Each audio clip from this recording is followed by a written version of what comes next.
Hello basketball coaches and basketball players, my name is Alan from Al's Basketball Training, and today I'm going to talk to you about some basketball plays, actually the basketball offensive strategy that I would implement myself if I was coaching a grade 4 basketball team. Now, grade 4s are generally roughly the starting point when it comes to AAU, when it comes to rep. That's roughly around the time where they're just starting to play organized basketball. So offensive plays have to be super simple. Let's get down to the clipboard and let's check out these basketball plays that I would pick for my team.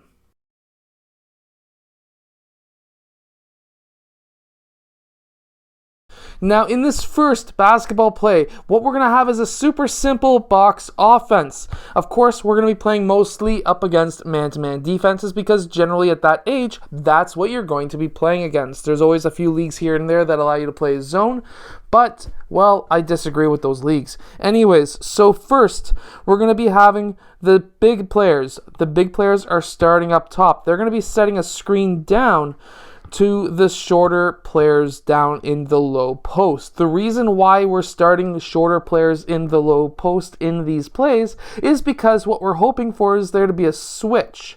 Now, if there's a switch, what we're going to be having now is a mismatch down low. So then we can get that ball over towards that side and that player can go to town.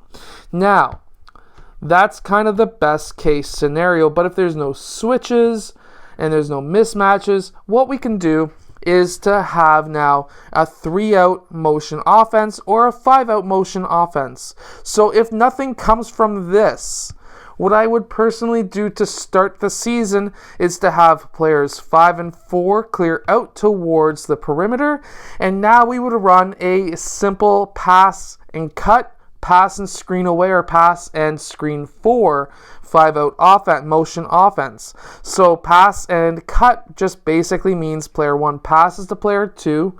Player 1 then cuts towards the rim. If he's open, hit him up for a layup. If he's not, then these players need to go and fill those empty spots. And then we're going to have player 1 filling out towards the empty spot out on that corner. Now, that's all nice and simple. Pass and screen away is just like this, where we would have player 2 screening away. Player 4 would then fill. This could be a shot. He could also fill right to the elbow and have a nice shot from there. There's a couple of different options here. However, now if we get to pass and screen 4, that's just basically player 3 passing over to player 4, screening for player 4. Player 4 is going to use that. Player 3 is going to roll towards the basket. He could be open for a layup. If he's not, player 2 would then fill that spot. Player 3 would then fill out, and we're still in the 5-out. Now, the other option that I would personally run second after explaining my team and having them run through the 5-out, which is the easiest offense that you can actually run, is to run the 4-out 1-in. Now, how I would do that is right out of that start. So let's just run that box offense really quickly again.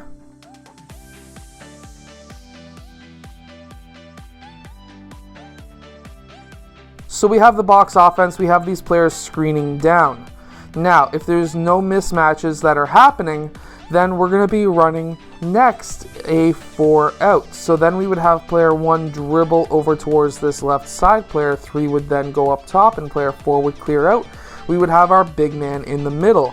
And I run the 4-out at the young age just like this. It's very similar to the 5-out where we would have player 1 pass.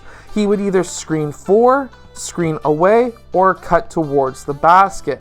Now, if he is cutting towards the basket or screening for player 2, what's going to happen is player 5 is going to pop up. He's going to screen for player 1. Player 1 is either going to cut towards the rim, and he could be open for that layup, or he could go and screen for player 2.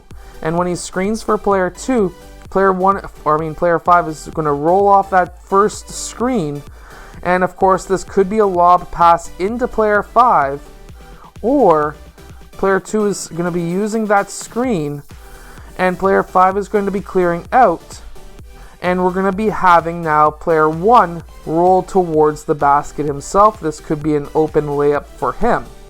Now, what's going to happen is player 1, if he's open for that layup, go for it. But if he's not, what needs to happen is player 1 will now clear back out towards that free throw line extended area, and we're going to have player 5 returning to the low post. Now, if you want to be able to teach your players positionless basketball, instead of that, what I would do is have player 1 stay in the low post.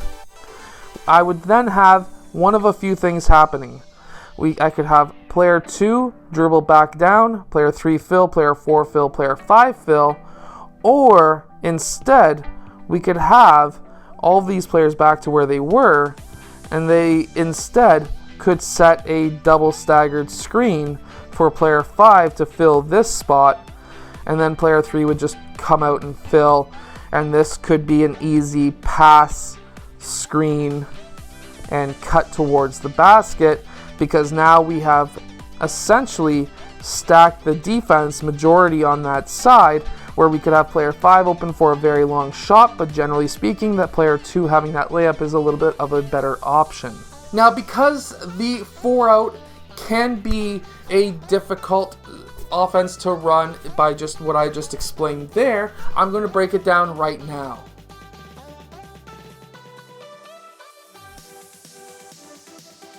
Okay, so if you have still stuck around in this video up until this point, basically I'm breaking down the 4-out motion pass and cut and pass and screen away and pass and screen for offense. Now, basically what we're going to be having is player 1 pass over to player 2 like I just showed, and player 1 is going to go and screen for player 2, or if that's the case, we always want player 5 to try and screen first. So, coming off of that screen, player 5 will be screening. This could be a shot. If not, he clears out. This is what I've just went over. Player 1 is then going to cut. If he's not open, he can pop back out. Or we can have a staggered screen with player 3 and 4. This is more of an advanced level of play. So you could do this maybe at the grade 5 or 6 level if you're continuing with the same team later on. But this could be also the option at the end of the season to kind of confuse teams, because it's always good to, if you're playing against the same team 4 or 5 times in a season, to kind of change things up a bit. So keep that in mind as an option. But at the beginning of the season or near the middle of the season, I would rather have player 1 just pop back out, player 5 go down back into the low post, and we would then be running our offense again. We would have player 2 pass over to player 3, and I would prefer him to go and drive and cut towards the rim, in which case we would then have player 5 screening up, player 2 cutting towards the basket. This could be an easy layup for player 2, and then if not, he's going to clear out towards that side. We're then going to have player 5 roll towards the basket. That could be an option, but player 1 is going to fill player 2's old spot. Now, with player 3 having the ball, the low post player goes onto this side.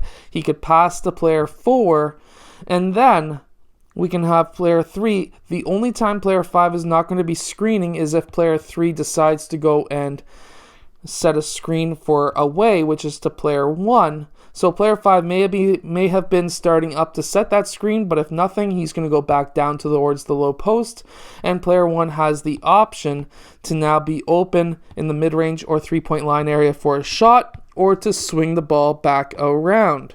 So if the defender went through, he can now pass the ball over to player 3, have player 5 set that screen. He could set that screen. Player 1 is going to roll, or 5 is going to roll towards the basket. Player 3 could use that screen, take the shot, or pass to player 5. If that's not an option, player 5 is going to move out towards that far side. Player 1 is going to roll towards the basket himself. And now we're going to be having player 1 as a possible option for a layup. Or player 2 could then fill, player 1 can fill out, and player 5 is still in the low post. So you can run through a couple of those different movements in practice, but again, run the 5 out first. It's much easier, and then go to this 4 out motion later on, because this one is a bit more difficult, but it has the same motions as the 5 out, so it's pretty easy to teach once they get that 5 out motion down. I hope that you have enjoyed today's video. If you have, hit that like button, subscribe, and I'll see you guys in our next video, which is later on today.